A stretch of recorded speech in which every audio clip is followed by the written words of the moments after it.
बिस्मिल्लाहिर्रहमानिर्रहीम अस्सलाम वालेकुम एवरीवन, दिस इज़ मोहम्मद तौहीद। तो आज की इस वीडियो में हम सीखेंगे कि हमें यूट्यूब से कोई भी वीडियो अच्छी लगती है तो उसको हम कैसे डाउनलोड कर सकते हैं।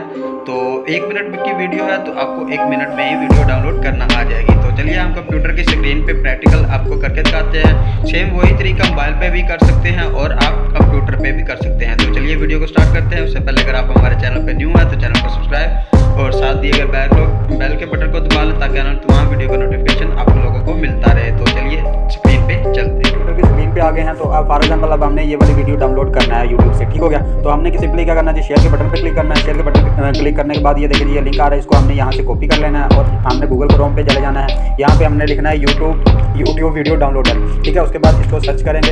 सर्च करने के बाद यहाँ पे बहुत सारी वेबसाइट इसकी ओपन हो जाएंगी जो यूट्यूब की वीडियो डाउनलोड करती हैं। इनमें सब वेबसाइट में मुझे जो अच्छी लगती है, क्योंकि इसको मैंने खुद ट्राई किया हुआ इसलिए अच्छी लग रहा है, इसको मैंने ओपन Y2Mate को ओपन कर लेता हूँ। ये वेबसाइट इजीली है और ये करती भी है, ठीक है। यहाँ पे इसको क्लिक करेंगे। देखिए क्लिक करने के बाद यहाँ पे इसको लिंक को पेस्ट कर देंगे जो हमने कॉपी किया होगा। उसके बाद यहाँ से स्टार्ट पे क्लिक कर देंगे, ठीक होगा। स्टार्ट पे क्लिक करने के बाद ये देखेंगे जितने भी MB में आप करना चाहते हैं, जो भी आपको क्वालिटी चाहिए उस क्वालिटी में आप यहाँ से कर सकते हैं। तो ये देखिए हम 720 की अच्छी वाली करना चाहते हैं तो यहाँ पे कन्वर्ट पे करूँगा। ये इसकी थोड़ी सर्चिंग, उसके बाद ये देखिए डाउनलोड का ऑप्शन आ गया है। डाउनलोड करने के बाद हम सिंपली डाउनलोड पे क्लिक करेंगे और ये देखिए हमारी वीडियो डाउनलोड होना शुरू हो गई है। तो हम ऐसे कोई भी वीडियो यूट्यूब से इसको ऐसे डाउनलोड कर सकते हैं। तो उम्मीद करते हैं कि आप लोगों को हमारी वीडियो अच्छी लगी होगी। अगर आप लोगों को हमारी वीडियो अच्छी लगे तो वीडियो को लाइक और शेयर कर दें ताकि आप लोगों को भी दोस्त इससे फ़ायदा हासिल कर दें और चैनल को सब्सक्राइब कर लें। तब तक के लिए अल्लाह हाफ़िज़, मिलते हैं नेक्स्ट वीडियो में।